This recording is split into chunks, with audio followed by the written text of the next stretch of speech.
The Mayo Experience. That Mayo Experience. That Mayo Experience. That Mayo Experience. Experience. Welcome to the Pat Mayo Experience, presented by DraftKings. Week 6 rankings debate starts, sits at each position. If you out there want to help out the show, smash the like button to the episode. And in the comment section, please leave your favorite sleeper wide receiver. You know what? Sleeper running back this week, because we're devoid of a lot of good options at running back due to bye weeks, due to injuries, and just a lack of games. It's not going to be pretty if you have a bunch of guys on bye week or if they are hurt at the running back position. Also, if you're listening to the audio podcast, please leave a 5-star rating. Also, if you're feeling generous, please leave a review. That is the currency of the show. In the description, if you want to find the projections, the tools, and everything you need to get ahead, the start-sit feature, the cornerback, wide receiver matchups, in the description, you will find links to FTN Daily, FTN Fantasy, and FTNBets.com. At FTNDaily.com, it's 25% off right now at this moment. Plus, if you use code Mayo, you get an extra 10% off. Has everything you need to make the most informed decisions of the week for your fantasy lineups, whether that be in your season long, or whether it be on DraftKings, or even if you're just playing player props. The projections work pretty well for that. I'm not going to lie to you. I've actually been doing quite well on props, which is shocking for me. Pat Mayo Experience Listeners League link in the description of this video. Only 2,500 spots this week. No rake, $15 to play, 3 max entry, and it is filling very quickly. So I suggest, even though as we record this, the pricing isn't out, you'll probably want to get your spot before it fills. All right, let's bring him in from theathletic.com at AllInKid on Twitter. Jake Ciely, what is happening, my man? Yeah, it's a crazy week, but no Thursday night football, so yay. It's Tuesday night. I guess that's the good thing. Tuesday night, and we end up with no Thursday night, which, by the way, I don't know if you remember your last episode. Immediately, that Kansas City Chiefs going undefeated bet that you said nobody should take is out the window. Well, I'm glad that I suggested that people don't take it. I've been wrong so much on the show. It's nice to have one in the win column. You got quite a few in the win column. Yeah, probably more in the big L column when it comes down to it. But I do want to let everyone know before we jump into the running back rankings that all of the rankings are in the description of this video and podcast. They are updated at the end of each day, and I didn't have to update them before the Thursday game because there is no Thursday game. It's fantastic. It's just less work for me. I'm loving week 6, Jake. There's 4 teams on bye, no Thursday night game. I don't really care that there's a Tuesday night game. I'll just update the rankings for after that. So the biggest update for me for the week when it comes to injuries, when it comes to re-rankings, is going to be the Friday evening show. That's also the show where I take questions and answers in the comment section of the video. That's the draw of the Friday show. I answer them on Saturday evenings. Once we have the Saturday injury report, that's when you should be making your lineup decisions. Like, you want to get ahead, you want to get players in for right now, but things can change throughout the course of the week. Some people play, some people won't. So everything that's in here right now is timestamped to Tuesday afternoon when we film this. If guys get hurt in the Tuesday night game, probably not going to be in the rankings anymore after the show has already been put out. So hit those updated rankings. I feel like I shouldn't have to explain this, Jake, but I do every single week anyway. Running back rankings for week 6. Guys I have currently in the rankings: Phillip Lindsay and Zach Moss. Guys that I have likely out and are not in the rankings: Dalvin Cook, Christian McCaffrey, and LaShawn McCoy. Chargers, Saints, Seahawks, and Raiders on bye week this time around. Let's go to the very top of the rankings. We have Ezekiel Elliott against the Cardinals at home on Monday night, even with Andy Dalton as his quarterback. Still like Zeke a lot here. And there's a big drop-off at a certain point at running back this week with all the buys and injuries. I go Derrick Henry, Alexander Mattison, Mike Davis, Jonathan Taylor, Clyde Edwards-Helaire, Aaron Jones, James Conner, James Robinson, Kareem Hunt. It's funny because you have all these guys that are off. A lot of the workhorse backs are kind of gone. There's no Kamara. There's no Chris Carson. There's no Josh Jacobs. Dalvin Cook is injured. And then you get into a situation where you have like the Aaron Joneses of the world and Jonathan Taylor or not necessarily Alexander Mattison, but Mike Davis, who have like some of these tougher matchups. Kareem Hunt has a tough matchup, but they get volume. They go inside the top 10. Yeah, you look at a couple of those, like Aaron Jones against the Buccaneers. Some people will probably push back on you for that one. I would actually push back that without Vita Vea in the middle, that you might be able to run on them all of a sudden. No, I meant that he's not higher. Oh, is what I was going to say. I thought people would say, "Hey, that's a terrible matchup. You don't want to do it." But I don't think the matchups is bad. I was going to say it's. Yeah, and I was gonna say it's the Aaron Jones fans who would be like, you have Aaron Jones way too low. How would you put Aaron Jones behind Mike Davis and behind Jonathan Taylor and stuff like that? But again, those are the top 10. Who cares? You're going to probably, people are going to push back. What's wrong with Clyde Edwards-Helaire? He hasn't been doing this and he hasn't been doing that and he's been miserable. But these top 10 are solid. I don't have a problem with any of them. If people out there watching really wanted to get back to the nitpicking of them, I'm not going to do it. You mentioned a lot of times, if you're starting them, you're starting them. And in a week like this, I mean, we see like James Robinson has been great, but now he's inside the top 10 because one of the best matchups. And what are you going to do after this? Like, one of the worst matchups that you have right at 11, which you haven't said yet, is somebody that you probably get a little bit pushed back on too.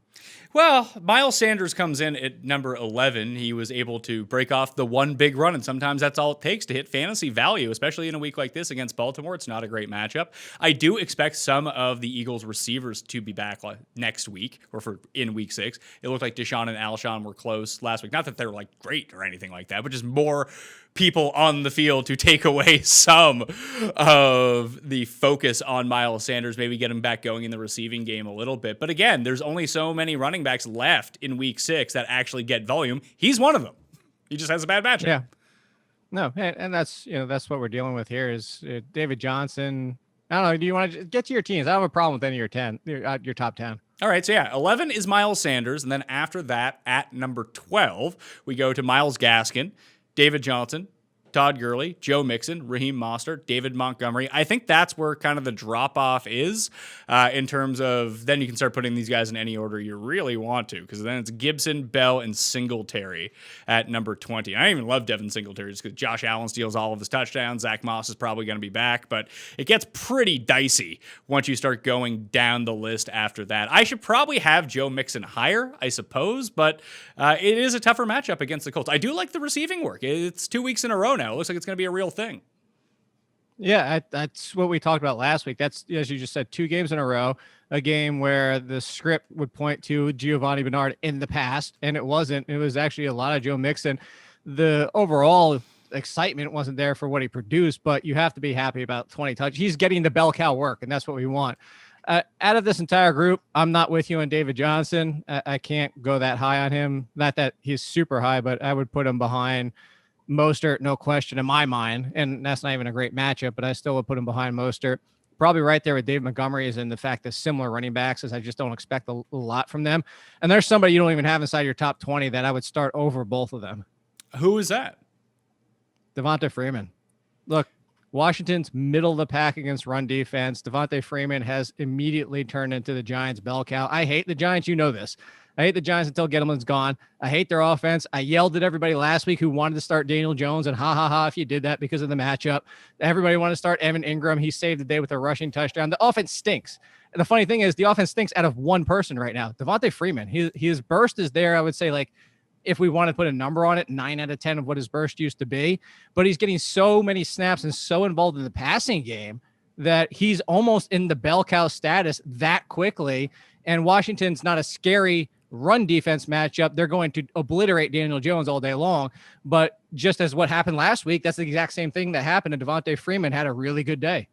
I don't mind Freeman. I have it number 27 right now. I guess my one problem with him would be is, one, you're not going to see the type of pace that you saw last week against the Cowboys, that you try to keep it up and going and try to score as many points as possible. I know that's really the goal of football, but against the Washington football team where they're not scoring a bunch of points, the pace of the game slows down a little bit. And it's still a 3-way split backfield, not necessarily in terms of touches, but in terms of opportunity and how often they're on the field. Like last week, Devonta Freeman only played 53% of the snaps. Then Lewis and Wayne Gallman kind of split up the other 50% between them. And I don't see that changing a lot.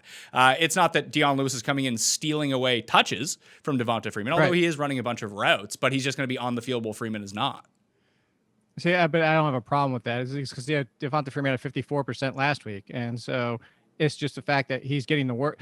It's kind of the argument that people wanted to make for Gronkowski before the season started and said, well, that's fine if he's not getting the snaps because when he's on the field, he's going to be involved. Well, that obviously isn't happening, mostly because Gronkowski still looks like he's got a hitch in his step. But Freeman, when he's on the field, is getting the opportunities. I understand the pushback. I just think that I think Freeman deserves to be in the conversation with Antonio Gibson, who you have at 18, especially for what you continue to have said for the past 3 weeks and have been spot on about, is that McKissick's been more used in the passing game, has been the more consistent option, a la like Theo Riddick back in the day.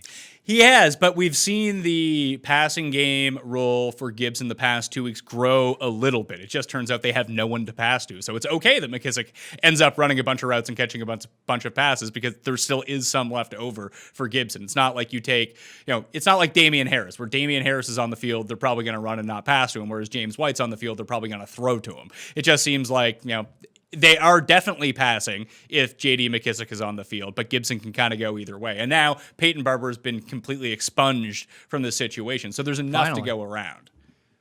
Yeah, and again, I don't disagree with that statement either. I'm just saying for the usage of what we're seeing with Freeman, and even though Gibson's ticking up, McKissick is still heavily involved. Like I said, the Theo Riddick type of situation.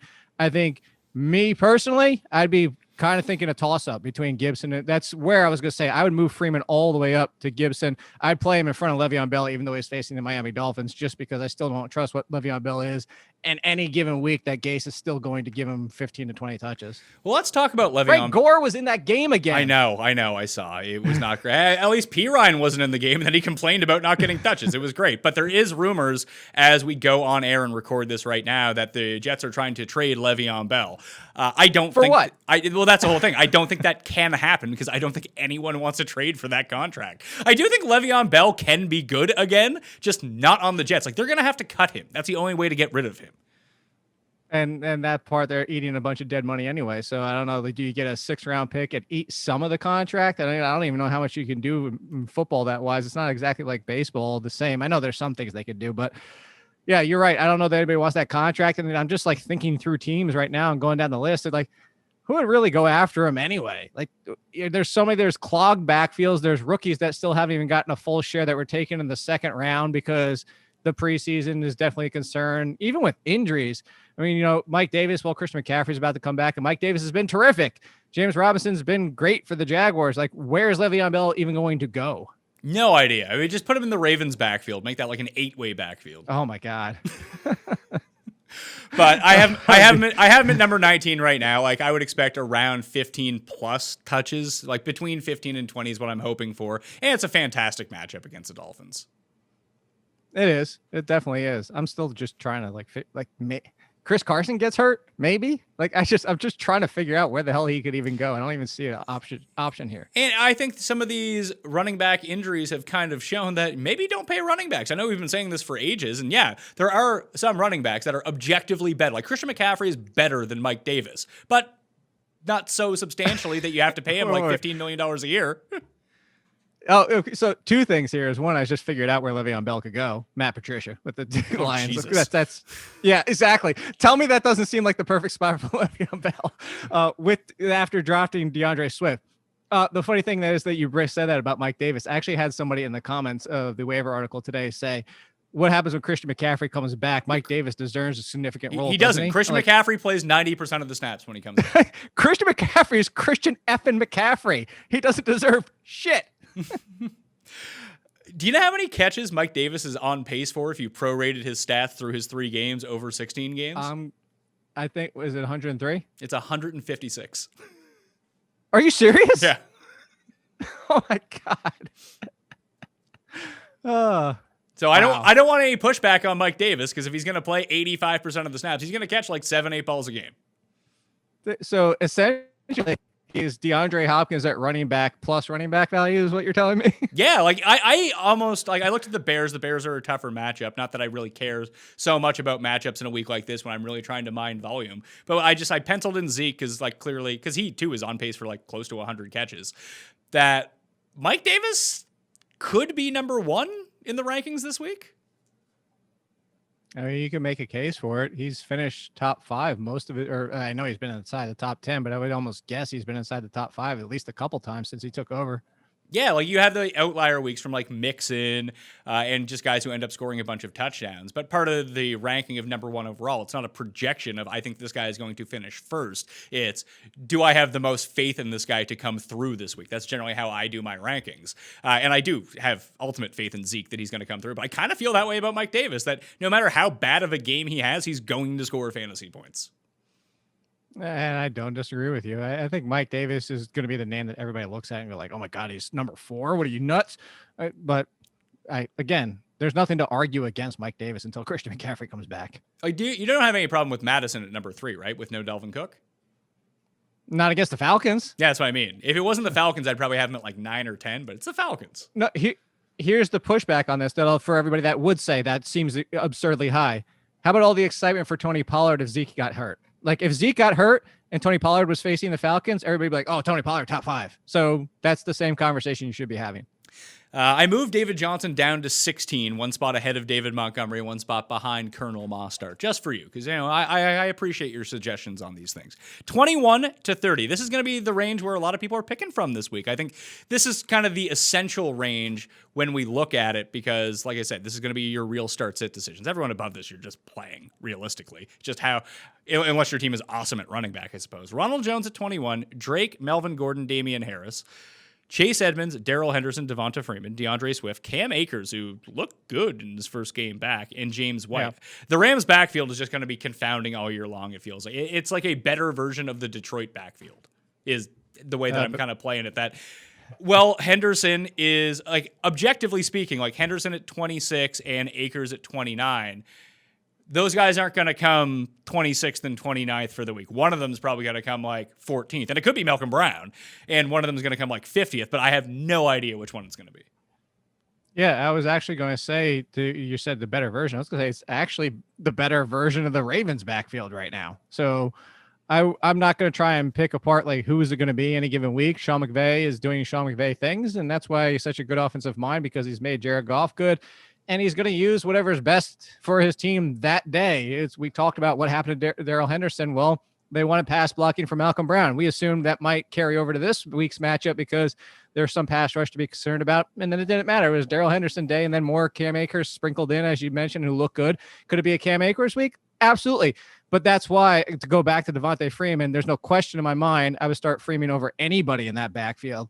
And then as much as you and I have been on this Chase Edmonds better than Kenyon Drake situation, I would start Freeman over both of them. I think you should have Edmonds in front of Drake. Edmonds actually to date is the better scorer in half and full point PPR. Oh, no, yeah, I agree with you that he's been the better scorer. The one thing that, like, the Chase Edmonds rushing touchdown from last week, he took it from a while, like a ways out, that I know he had the receiving touchdown near the goal line in week 1 at like the wishbone format, but it was a fake to Drake. That if they do get on the 1 yard line, if Kyler's not going to sneak it in himself, Drake is the one who's probably going to get the touch. So in my mind, if I'm playing for the bigger day, I do believe that Drake has the potential for the bigger day. Although if you're playing for pure floor, you could be right that Edmonds is, more likely on a consistent basis going to outscore him at this point. But if one of them puts up the 30-point day, it's going to be Drake.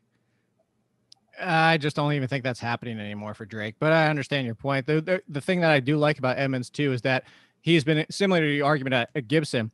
His snap share has been increasing, and then last week he finally stepped past Drake in running routes. So it's just continuing to go up. I think at some point, I think it's just Cliff Kingsbury every single week. Like, look, if you're going to keep performing, we're going to keep giving you more opportunities while Drake isn't. So maybe the touchdown for Drake last week saved him a little bit in Kingsbury's mind. I'm not going to say that I know what Kingsbury's thinking.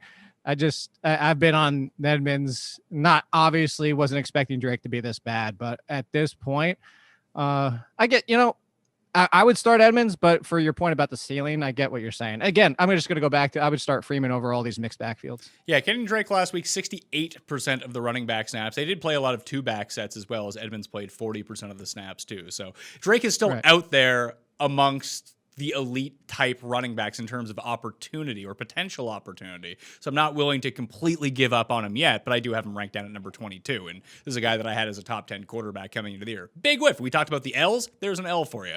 I will move up Devonta Freeman based on your suggestion. So you would move him above Kenyon Drake, huh?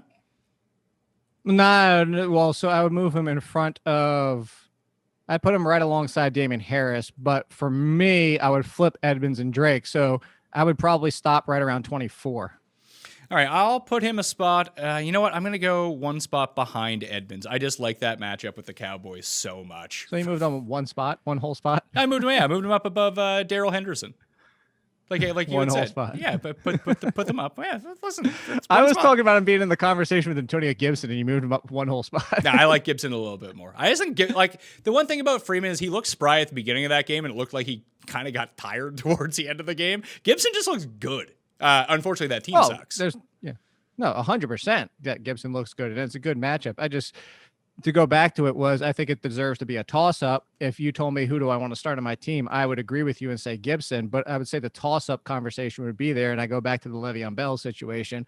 It's just, I guess the real problem here is that everybody from 19 through Devontae Freeman I would mix a lot of these guys around that would move Freeman up to about RB 2021 overall, and it's just shifting some guys around. But it's similar to the top 10. I mean, 10 yards could be the difference between RB21 and RB27. Yeah, but I do think in this range, there's going to be a substantial difference between a lot of these guys. So whatever, it's kind of like you pick your poison. This is the order that I'm going in. Obviously, Jake's going to have something a little bit different. If you out there are a little bit different on it, just go with who you think is going to score the most points, because the difference between Melvin Gordon and Damian Harris in that same game, like these rankings suggest that Cam is going to play this week. Because if you look at the quarterback rankings, you'll see that I have Cam as likely in. If Cam was going to be likely out, I'd probably bump these guys down just a little bit, just a tad, because I think their overall ceiling is higher if Cam plays. And I know that Cam could potentially steal some touchdowns, but he also wildly opens up running lanes for a lot of these guys to make longer runs possible too. So there's a give and take when it comes down to it. It's not like I would say Damian Harris is all of a sudden 24 to 45, but I'd probably move him behind Devonta Freeman if Cam wasn't to play and Stidham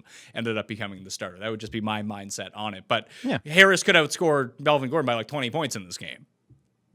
Or I could get 3. Or yeah, like that. It's a really bizarre range. That's, these are the decisions you're going to have to make. We're finally getting down to that crunch time of the year where, everyone had their full complement of players. It was all nice, except for the games, would get canceled and guys would get hurt. But now, like, you have real decisions because you have the cancellations, you have the injuries. Now you have all these bye weeks. Is this going to be the worst running back bye week of the year?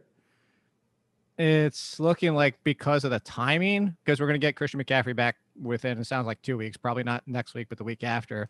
So you got to have coming back. You won't have the teams that are on bye. You mentioned Kamara's on a bye. A lot of people would even start Latavius Murray in deeper leagues, Chris Carson, Josh Jacobs, and the backfield of the Chargers even split. And then Eckler's going to be back hopefully before the end of the year. Chubb hopefully before the end of the year. So as of today, I would say, this looks like the worst week. All right, 31 to 40. I got AP, Phillip Lindsay, Jerick McKinnon, Naheem Hines, Jamal Williams, Leonard Fournette. Mark Ingram has been guest ranked at number 37. Burkhead, McKissick, and Gus Edwards. Where would you like to rank Mark Ingram? Because I will put him wherever you feel fit. Lower or higher? Mark lower. How much lower? Mark Ingram or McKissick? 46 behind Dearness Johnson. Really? You play Dearness Johnson over Mark Ingram? Oh, how the mighty have Mark fallen. Ingram is droppable. Poor Mark Ingram doesn't deserve Ingram. to be on rosters. He doesn't. For if anything, Gus Edwards, the last 2 weeks has he been the most productive of all of them? None of them are productive. Right. Well, I mean, to that point, look, I would hate. So this is coming now. You hate Mark Ingram. I have been his supporter until this year. I would hate to drop Mark Ingram and then watch Dobbins get hurt. Or watch Edwards get hurt, or Mark Ingram have 12 rushes for 100 yards and a touchdown because their offense is just clicking and they gave him 2 wide open holes and they just had a big day. But are you really holding him? Because you're not starting him for that. And then you're going to get trapped into holding him next week and starting him. It's similar to Mike Williams at wide receiver. You never start him. He has that big game. Everybody's going to want to start him after the bye, and then he's going to go out there and put up 2 catches for 28 yards. I would just drop him. I would see first if anybody wanted to apologize for him this season and even give you, I would take JD McKissick straight up in a trade. I would even go deeper than that, but he doesn't deserve to be inside the top 40 at this point. I love it. I love this so much. This is my favorite thing that's happened all year. Anyone else from down? Should I have bought a jersey just so we could have burned it on your show? I don't enjoy burning jerseys, but at the same time, is there anyone down on this running back list you can see if people are in like a desperation situation where they have to go pick someone up to plug in or just have the back end of their roster that you could envision actually playing, like Chris Thompson? It's exactly who I was going to say. I said that you like to always talk about this for like, especially DraftKings lineups and stuff, is like painting a scenario or creating a story of like where these values come from. You hope the Lions push the pace a little bit, hopefully push the scoring a little bit. And if that's the case, we saw Chris Thompson get a little bit back involved last week, and then it gets a little passing game work. I was looking right at Chris Thompson. I say similar situation as Matt Breida against the Jets. It was especially because Jordan Howard was inactive. And outside of that, I mean, maybe Tony Pollard if the Cowboys game just gets out of hand, but I don't want to hopefully go that far. Yeah. Chris Thompson last week played 38% of the snaps in a game they were trailing the entire way. So it was good. Was his highest since week one? Yeah, it was, because James Robinson had handled 94% of the running back carries and accounted for 98% of the running back yardage for like weeks 2 through 4. So the pendulum swung back just a little bit once everyone used him on DraftKings. Let's move to receiver.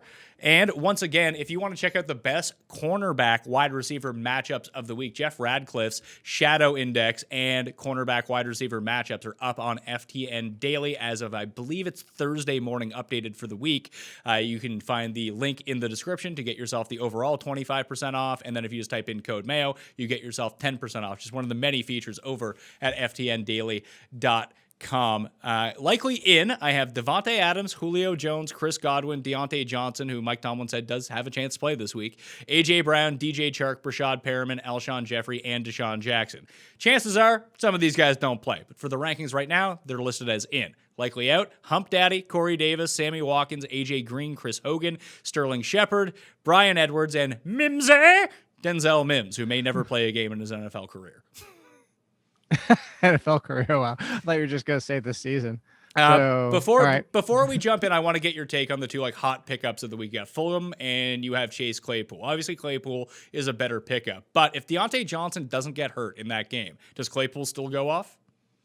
No, see, and that's why I don't know that he's necessarily the better pickup. So what I wrote in the waiver column is if you want to argue for Claypool and you want to take Claypool over Fulgham, I don't have a problem with it. My concern here is, and this is what I laid it out, it's not my ODU homerism. It's not the fact that I love Travis Fulgham. And well, like it just comes down to who do I think is the number 2 right now? Travis Fulgham is the number. You could argue Travis Fulgham is the number 1 ahead of Greg Ward.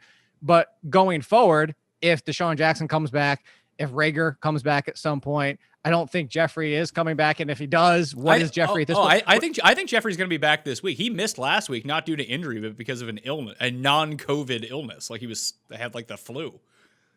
No, but what I'm saying is not coming back and being relevant. Oh, sure, so, yeah, but but the thing is, they'll play these guys, right?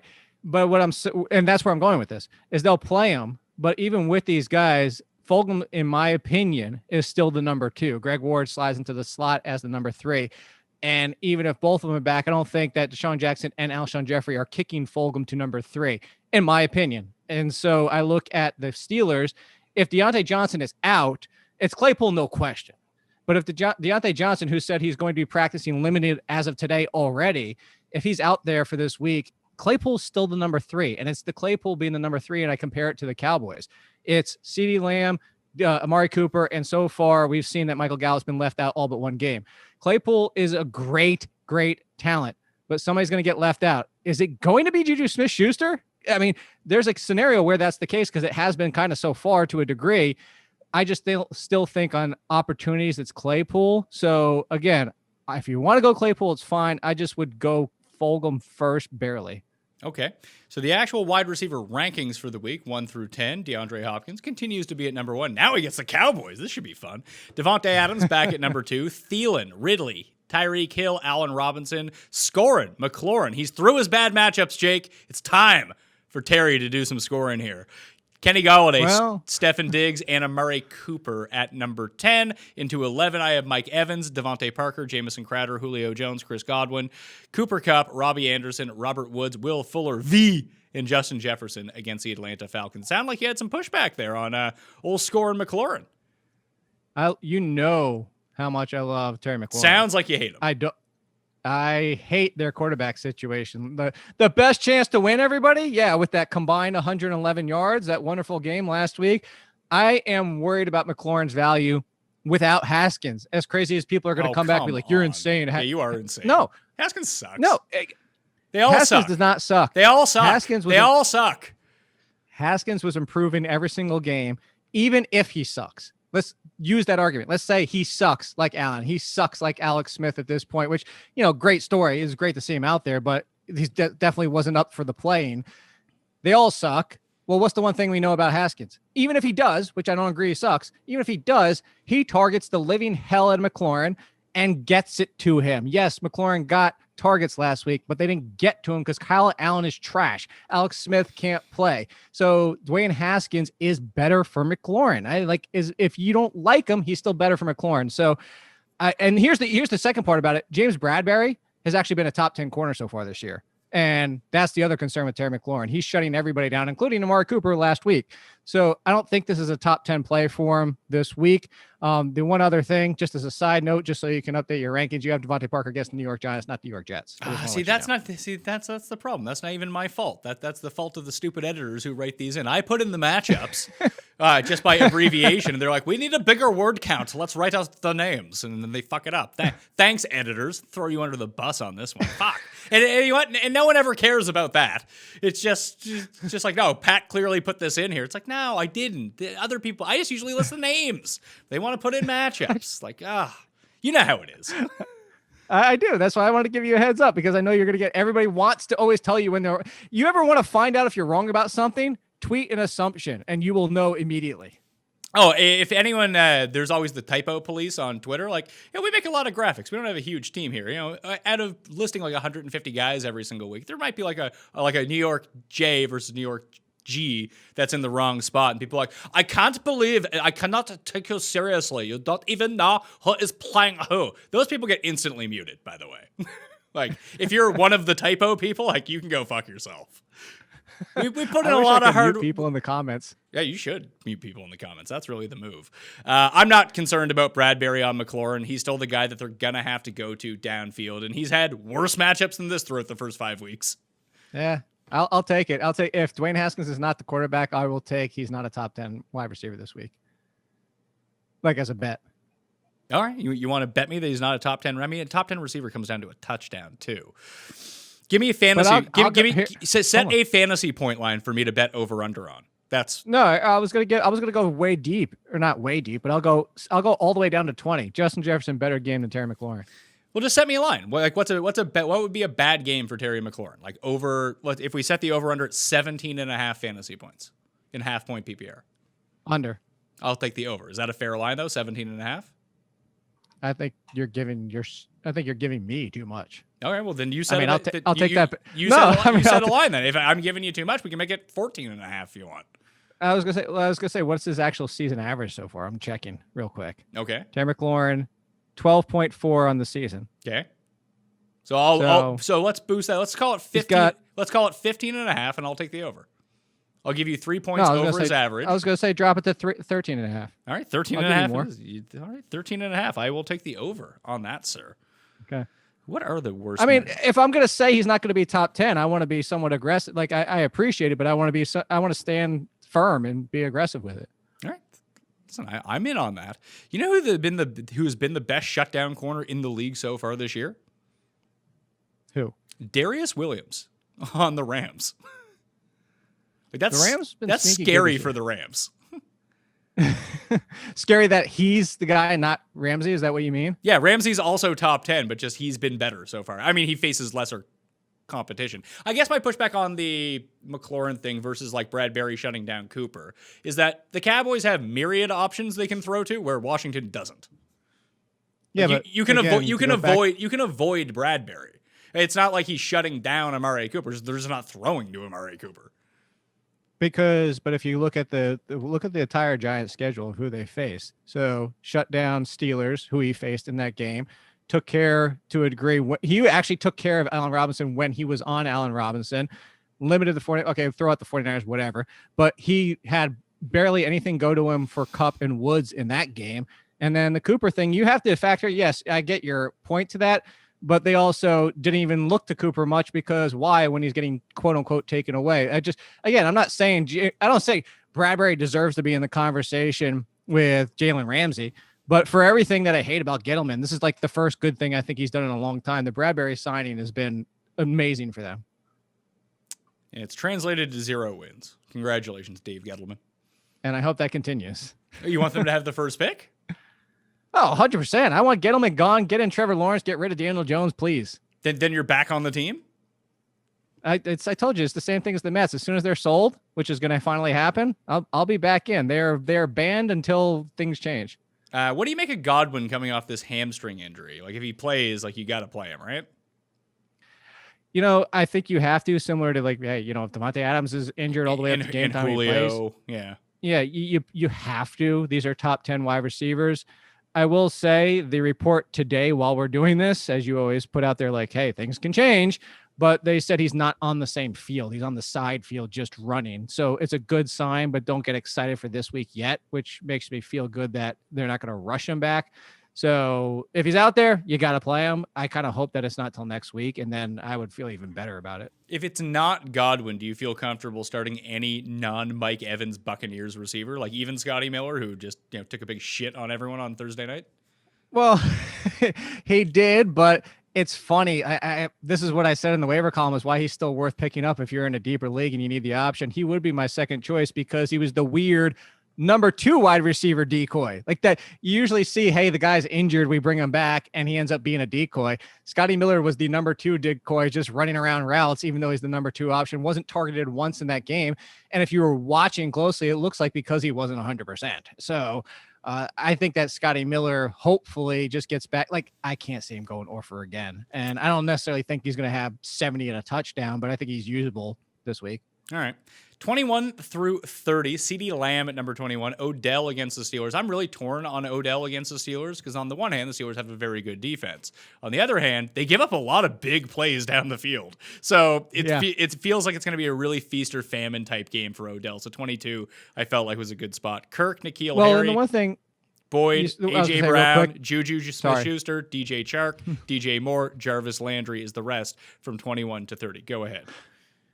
No, sorry. Like you said, I wasn't trying to butt into your rankings. It sounded like you were stopping there this time. Sorry.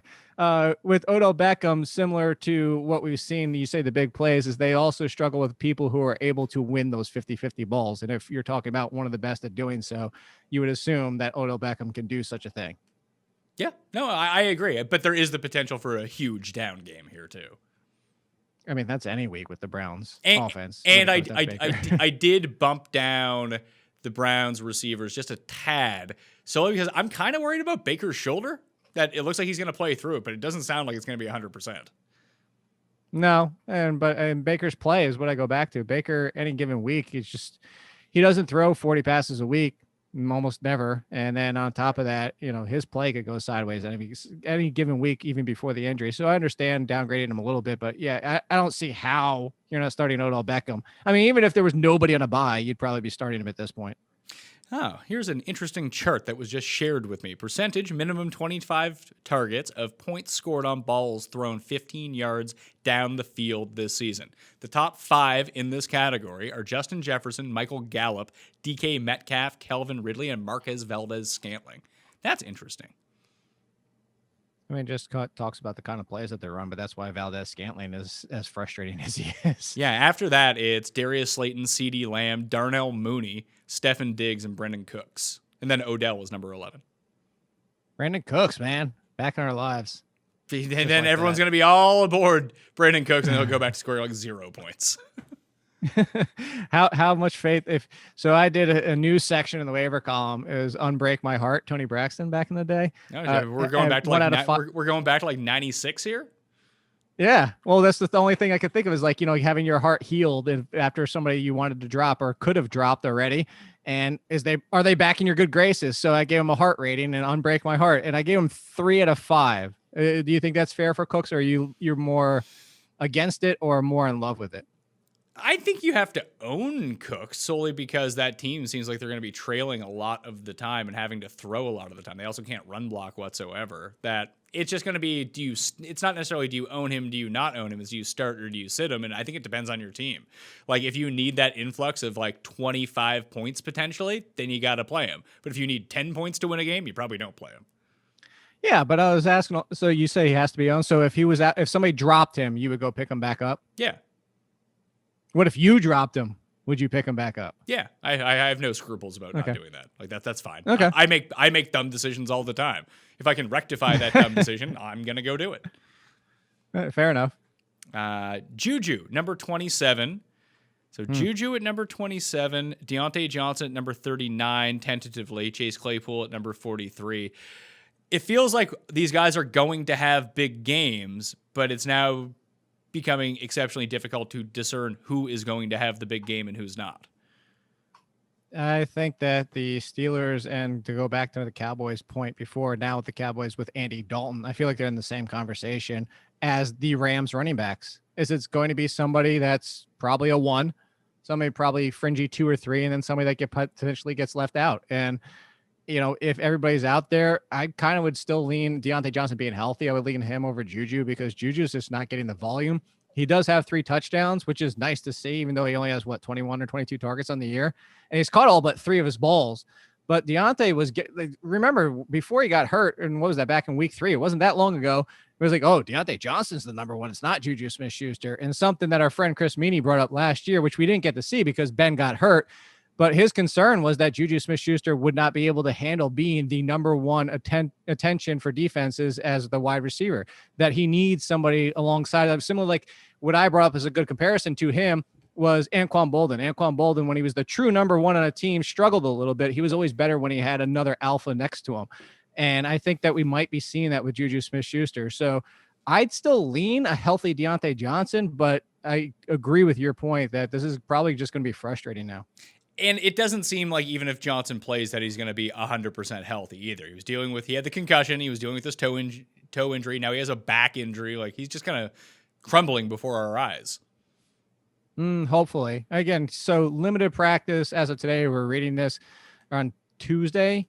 If he gets a full practice on Thursday, full Thursday, not finally gets out there Friday. If he gets a full Thursday and then a full Friday, I would feel better about it. To your concern about his injury, I would say, yeah, that's what we have to monitor with him. But if I get 100% healthy Deontay Johnson, I think I would start him over Juju. If I had both, which a lot of people don't, I'm just using the comparison.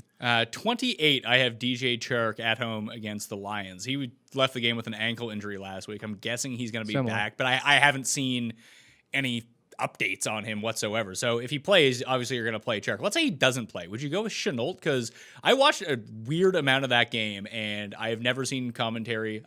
It was the first time in ages, because I had to do like a new setup to watch the games, where I have so rarely listened to the 1 p.m. slate like commentary on games, because usually it's just like it's on in the background. I'm watching 8 games at once, but that game was just on a TV where we had the sound on it, and that was the sound that we had on for whatever reason. Horrible commentary from that game. But Colin Johnson looked really good. Colin Johnson looks really good, but he's still left as 3rd best if Chark. So 2 things here with Chark. One is I really don't get the hate for him. 10 points, 25 points in his 3 healthy games. Missed the other game. The 10 points in the first week, he offset his low receiving total by a touchdown, which is what we want from our alpha wide receivers. That's what you want from your wide receiver ones. And he's like, people are like, well, he didn't do a whole lot before he got hurt. It's not like he was out there for 55 minutes and then got hurt. And he also had what was like 3 catches or 4 catches, like 2 on 4 or somewhere around there. He had 2 or 3 catches. It wasn't a nothing day. It just, sometimes these receivers, aren't going to produce in the 1st, 2nd, 3rd, 4th quarter. So I don't get the Chark hate. If there is no Chark, I'm with you, Chenault, mostly because we've talked about this before. Chenault is similar to Edmonds with Drake. He's been more productive on a per touch basis, fewer snaps, but he's finally starting to catch Cole. He's right on his heels now. And if you're going to give me even close snap and route numbers, I'm going to take Chenault over Cole. The entire 31 through 40. All right, I already did that one, didn't I? No, did I? I can't even remember. No, you didn't. You didn't actually read through it. We just talked about some of them. All right, Gallup, Hollywood Brown, Darius Slayton, Chenault, Fulgham, Cooks, Preston Williams, Julian Edelman, Deontay Johnson, Marvin Jones. Marvin Jones feels like if he has a bad game, people are going to drop him this week. But if we've learned anything from Marvin Jones over the course of the past 3 years is that it's coming. Just you got to wait for it. He's in the Brandon Cooks conversation. I would not drop him. Even if he has a bad bad game, I wouldn't drop him. I would go actively pick him up. I was ready to drop him even before the bye. He's done nothing with or without Galladay, and it is coming. But what are you going to do? You're just going to keep plugging him out there and taking the 3 points on the chin every single time until he does? I mean, I have him at number 40 over some of these guys behind him. Sure, yeah, I would. I'd start Higgins. Well, obviously Claypool's situation depends on what happens there. I would start Valdez-Scantling, John Brown, Hardman. Absolutely. I don't even care that he's facing the Bills. No Sammy Watkins. Sign me up for old Mecole Hardman. You just wait for the DeMarcus that's it. I mean, you wait for the DeMarcus Robinson game. No, we know that's coming, but it's what? So 1 out of the 5 games going forward without Sammy Watkins? I'll take all the Hardman. And then from down there, I know it's a bad matchup, but Debo can get as you just mentioned, who the better corner has been. I still like Debo for the fact that he was out there. That quarterback play was miserable last week. What the hell happened? Yeah, I don't know about that. It's like watching the Rams receivers with Goff. Like on a play-to-play basis, like you could watch one play and be like, Jared Goff's a top 5 quarterback in the league, and then you watch him on the next play. It's like, how is this guy in the league? It makes no sense. Like that's Nick Foles too. He like weirdly short arms throws for no reason, but then he's like right on the money with the most difficult throw of the game. He's just a very confounding quarterback to watch. 100%. And yeah, that's what I said. Nick Foles, the exact same way. Nick Foles, Super Bowl winner, and then overthrowing freaking Allen Robinson of all people. So I understand. I think that the whole we were protecting Jimmy Garoppolo is a nice excuse because I made this comparison. I forget who I was telling him to, but it's like baseball. And I know people that don't want to hear baseball, but just if a pitcher has a bad day, he's out there for his next start. It's a bad day for the pitcher. You pull him the 3rd inning, we move on. The problem with football is you can't really do that because everybody loses their mind. Oh, you pull the quarterback in the 3rd quarter, quarterback controversy. So I think they're kind of just making an excuse, protect Garoppolo. He just had a really bad day after being injured. He's going to be the quarterback again. You cannot tell me it's going to be Beathard. Oh, CJ guilty beat hard? Well, let's move on to the quarterback rankings and see who I have in right now. Likely in. Tight end rankings is what we're doing next. Quarterbacks after that. Anyway, Noah Fant, ankle, in. Jordan Akins, head, in. Those guys could potentially not play, but I have them as in for the rankings right now. Likely out Dallas Goedert and Tyler Eifert with a neck injury that leaves Kelsey, Kittle, Andrews, 1, 2, 3, as they will probably continue to be 1, 2, 3 as the season goes along. I got Jonnu at number 4. Obviously, the Tuesday game hasn't happened yet as we go through this. Gesicki got back on track, and now he gets the Jets. Ingram, Hawkinson, Tanyan, Hurst, Graham. Essentially after the top 3, and then Smith and Gesicki this week because Waller's on bye. Just fucking roll the dice or spin the roulette wheel and see what comes up. Pretty much. Like I said, Ingram only got saved because it was a rushing touchdown. Yeah, although he did have one. They're giving him They had one called back. They gave him 2 rushes near the goal line. I was going to say the callback one. They're keeping him involved at least when it's scoring time. Yeah. So I remember watching your Gesicki video because I was looking at your outtakes video, which is probably one of your best videos from last week. That was actually really good. Yeah, Gesicki. So you said the top 3 are obvious, but Smith and Gesicki, I feel like, are on a tier of their own. If we were doing like preseason tier type stuff, I'd say Smith and Gesicki, and then the rest. If you wanted to go for Tanyan, I even told people in seasonal leagues, if you want to drop Schultz, if you want to drop Higby's not even getting out there much and fronting enough. Everett's getting even less than Higbee. They're just not on the field that much. But Schultz, Graham, Fant, Ertz, all these guys, if you want to go get Tanyan, that's fine. Ertz would be the one I don't want to drop, obviously, but Ertz just looks awful ever since Goddard left. I had this discussion with Meany on Sunday night. Do you think that Ertz is washed up, or do you think this is just a product of defenses knowing, like, hey, here's the one guy who can really hurt us. Let's take him out of the game.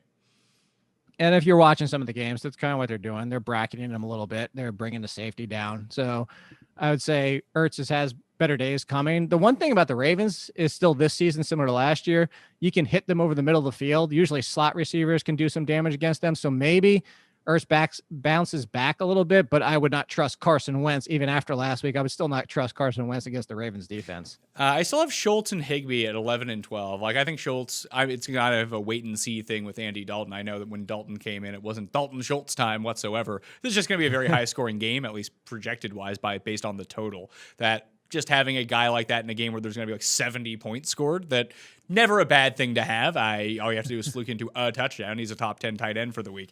And with Higbee, the Niners just get demolished in the middle of the field. And he's so boomer bust at this point where just looking at the other names behind him on the list, like, well, this one guy has the chance to score 3 touchdowns or score 0 points. The rest of them have the chance to score like 10 fantasy points basically, unless they just completely go off. So if I was going to roll the dice on like just a random flyer tight end, I would look at both Bills tight ends. I have Croft above Dawson Knox just because he's been used in the red zone, but I just expect a lot of points in the Chiefs and Bills game. And when they get in close, they like to throw to these like no-name tight ends. Yeah, and my pushback on Higbee was going to be the fact that he needs a touchdown, similar to I was going to go down to Gronkowski at 17, and I would say Higbee deserves to be in that conversation, though I 10 out of 10 times would take Higbee because he can all of a sudden have 2 or 3 touchdowns.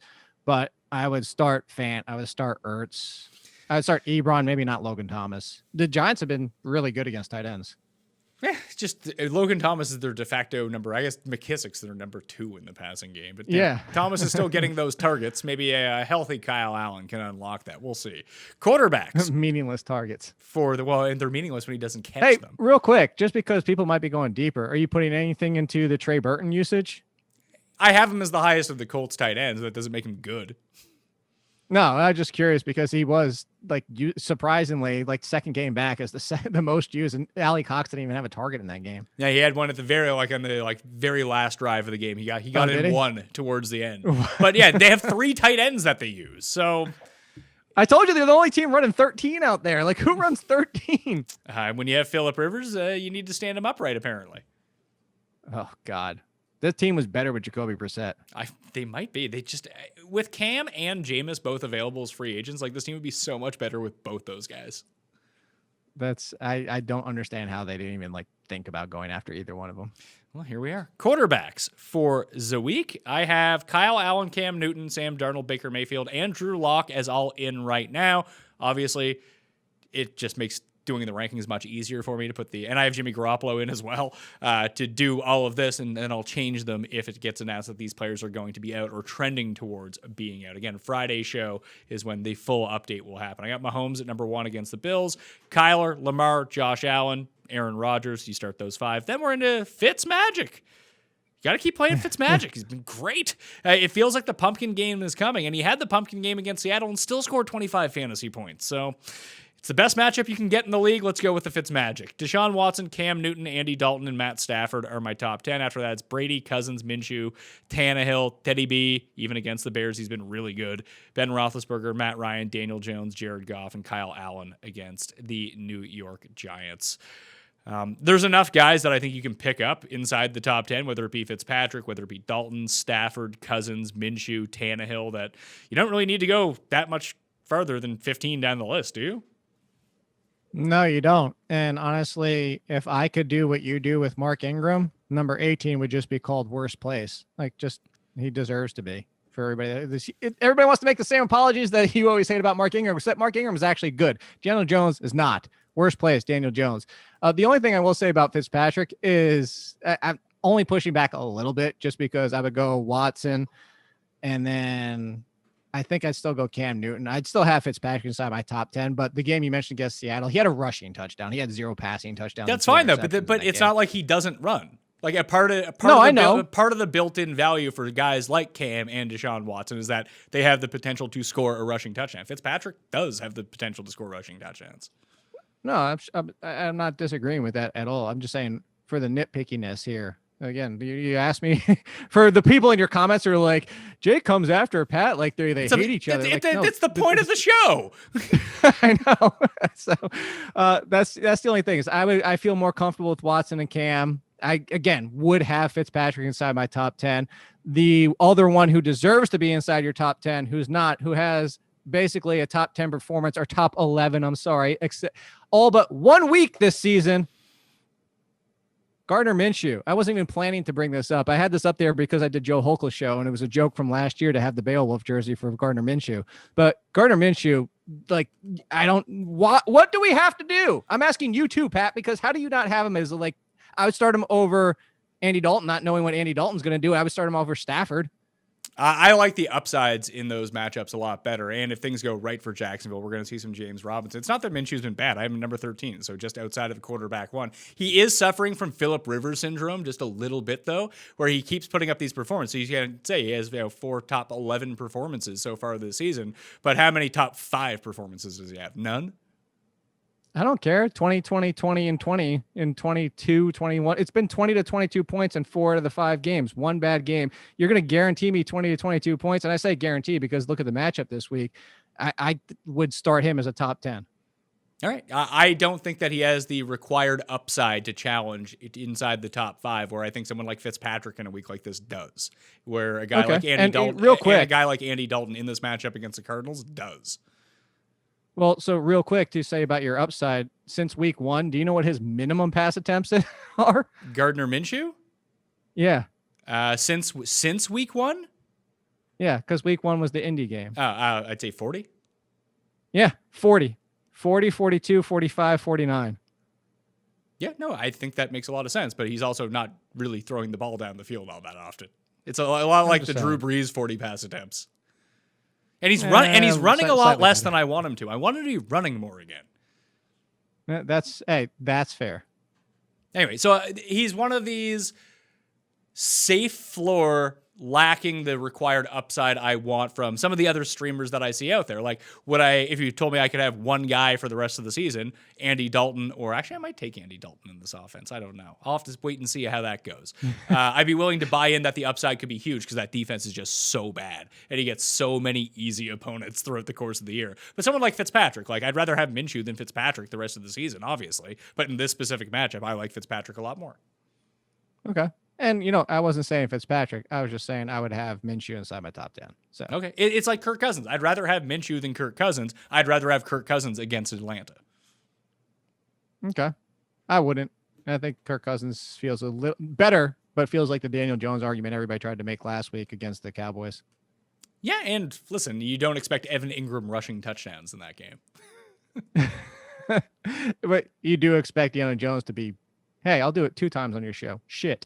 Yeah, well, I thought he would have run a little bit more as well. That's how many rushing yards did he end up with last week? Who cares? I do, because I was looking at betting the prop, and the prop was like 29.5 or something like that. I was like, that seems really high. But at the same time, like that's what I want him to do if I'm starting. Yeah, he had -7 yards rushing. I was gonna say he's not even rushing that much this year, is he? Well, he's got before. Okay, so he's been under 3 times and over twice. Of that number, yeah, he has 22, 21, 49, and 45. Which is pretty good. That's a pretty decent floor for a quarterback, considering he scored no touchdowns. It is. Would you go over or under in betting the line this week, just out of curiosity? For 29.5? I'd say under against the Washington front with Chase Young back. Oh, but I could see that going the other way, too, where if he's under more duress, then he's not looking down the field a little bit more, and he may be more inclined to take off. He might be more inclined to take off, but I don't think he's getting away. That offensive line is doing him 0 favors. Well, no, because just look at the Rams game: 6 rushes for 45 yards. You have Donald in your face the entire game, where in order to just evade him, you have to hit the outside, and you're just running the ball more. Like he only had 2 rushing attempts last week because Dallas generated 0 pressure. Sure, like he's not a designed runner by any means, but He will scramble. So the more scrambling situations you can get, he will probably actually rush for more yardage in games where he's under more duress. Except, in my opinion, you don't get away from the Washington's defensive ends when the pressure for the Rams with Donald and all that, it's coming up the middle, so you can get outside easier. I mean, just look at the San Francisco game as well. Like that's another game where, and a part of this has to do with score as well. Maybe you're right that this game, since the Giants, I believe, are favored, it could be a little bit closer. That you don't have to rely on doing those things. Where in the Niners game, where they're just down by a bunch, like they were just generating pressure all game from everywhere on him, but then they just stopped caring by the 4th quarter. In the Dallas game, that game is closer, so you're turning around and still handing the ball off instead of just chucking up the ball, 35 times, 40 times in a game. So I can see it both ways, but I would think that the more he feels the pressure, the quicker he is to just put the ball down and go for a run. They're favored by 3.5. Yeah, it seems like a lot. Seems like a lot.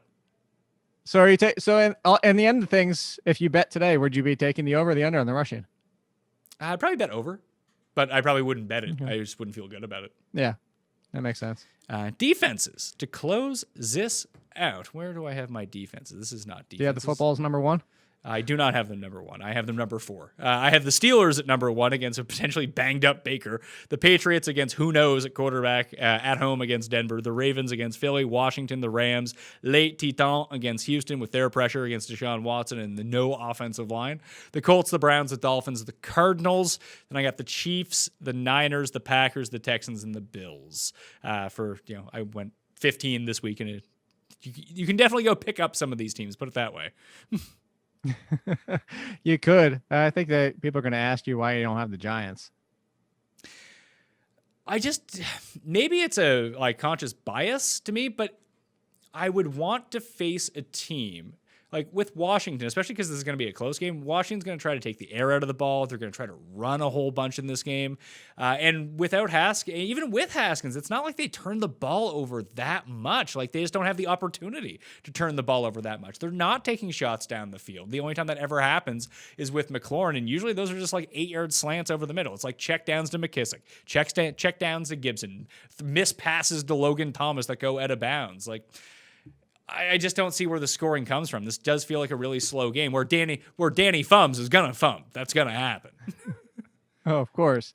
Yeah. So I asked you that because I wanted you to bring it up for discussion because people have been asking like, why don't you like the Giants as a streaming defense? And similar to all those reasons, because I think they're top 12 or 13 on the year defensive wise for fantasy, but similar to what you just said is I'm taking the Washington defense all day long, but Kyle Allen would make me feel a little bit better about the Giants defense, but I think this is kind of like one of those slog fest 13-10 games anyway. Yeah, and I trust the Washington defense to generate more pressure than I do the Giants defense. Oh, 100%. 100%. So, let's see. I just want to go back and look at fantasy points scored for the Giants. They had one like really fluky game in a game they lost though, didn't they? Isn't that where like all their fantasy points come from? Wasn't it last week on the pick six? I wasn't looking at their actual score. I was looking at just earlier today because somebody was asking, and I was surprised they ranked in the top 12. That was last week. They scored 12 against the Cowboys, but outside of that, it was 4-8, 2-4. Yeah, in terms of DraftKings scoring, it was 11, 5, -2, 9, and 4 so far this season. And that came against that came up against a banged up Niners defense, the Chicago team with Trubisky still playing. Okay, it's funny that their best defensive performance came against Dallas because they had that tip pick six that went back the other way. Yeah, that's what it comes down to, a defensive score. Was the -2 was against the 49ers? Yeah. Yeah, there you go.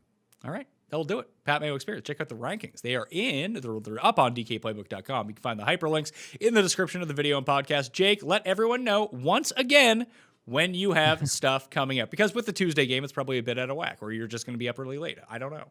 I'm going to be up really late. The waivers come out Monday night at midnight. I'll have to update them. Hopefully nothing major happens in the game tonight, but I'm going to be updating them if something does. And then the rankings will still come out at Monday. I might just do sleepers at midnight Tuesday. Normally the rankings will come out. I might wait till tomorrow for the rankings. But yeah, over at The Athletic, still $1 a month to go sign up for new subscribers right now, which is just insane. And then, yeah, all the good stuff over there. All in Sports Podcast at All in Kid. You say that all the time. People should know this by now. Yeah, and check the link, all that kind of stuff. At the PME, Twitter, Facebook, Instagram, where you can find me. Subscribe to the Pat Mayo Experience audio podcast. Leave a 5-star rating. If you feel generous with all this terrible advice, but it's free, remember that. Please leave a review as well. We'll be doing giveaways very soon for people who have left reviews for the audio podcast. If you're watching the video, smash a like in the comment section. Please tell me your favorite running back sleeper of the week that you could potentially go plug and play if you need someone this week. And the Pat Mayo Experience Listeners League link is also down there as well. $15 to play, 3 max entry, no rake, best tournament on DraftKings. Highly suggest you check it out just like I do with ftndaily.com. Code Mayo, get you a discount on top of the discount that's already available. Okay? Pat Mayo, thank you all for watching. Good luck this week. I'll see you next time. Pat Mayo Experience! Experience!